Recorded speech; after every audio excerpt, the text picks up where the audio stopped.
কিন্তু অনেক স্বামী দেখবেন নিজে কোনোদিন বউকে মালা দেবার পারে নাই, শ্বশুর দিছে বিয়ের সময়। ওর জমির ধারে একটা জমি বাড়াইছে, দাম হলো 80,000, কিন্তু ওর টাকা আছে 60,000। খালি 20,000 টাকার জন্য ওই জমিটা লিবার পারতেছে না। বউ যখন ভাত খাবার দিয়েছে, ওই খালি বইয়ের গলার দিকে টাকা আছে। বউকে কে গো কি দেখো, ভালো করে দেখো, তাকে বোতাম খুলে দিয়ে দেখো। আরে পাগলি, হতে হচ্ছে না রে, হতে হচ্ছে না। কি হচ্ছে না? বলে জমির ধারে একটা জমি বাড়াইছে 80,000 দাম, কিন্তু 60,000 আছে, 20,000 হচ্ছে না। বউ বলতেছে ইন্নাল্লাহ মা সাবিরিন, ধৈর্য ধরেন।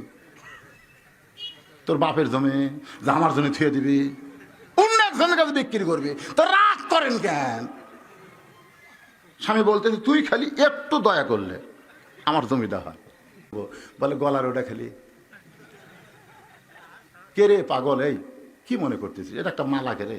তোর বাপ বিয়ার সময় দিয়েছে পদুকার মালা, সোনা আছে কিন্তু ঢপ নেই। তুই খালি মালা দে। এ ভাত শুয়ে ওয়াদা করতেছে, ভাত শুয়ে আগামী বছর এই দিনে তোকে আমি 2 ভরি সোনার মালা দেবো। এটা তো 1 ভরির। এমন তাল মারছে, বউ মালা খুলে দিছে। বউ খালি গুনতিছে যে 1 বছর এলো গেলি হয়। বউয়েরা কিন্তু সব জায়গাত হিসাব না তোলেও কতক জায়গাত হিসাব থই না। দেখবেন বাপের আত্মীয় আসলে সেই হিসাব, শ্বশুর আত্মীয় এলে কোনো হিসাব নেই। খালি ওর বাপ আসুক ভাই আসুক সমানে খাওয়াচ্ছে।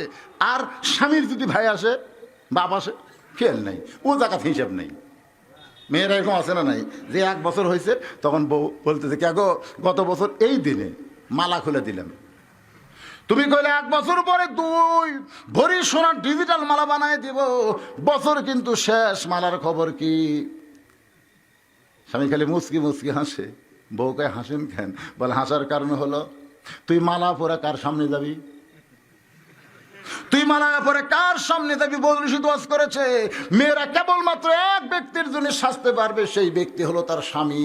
স্বামী ছাড়া অন্য কোনো পুরুষের সামনে মালা পরা যায় নাই। তাহলে মালা ছাড়াই যদি তোকে ভালো লাগে, তাহলে তোকে মালা বানিয়ে দেওয়ার দরকার কি রে? ভালোবাসা হলো অন্তরের ব্যাপার। আয়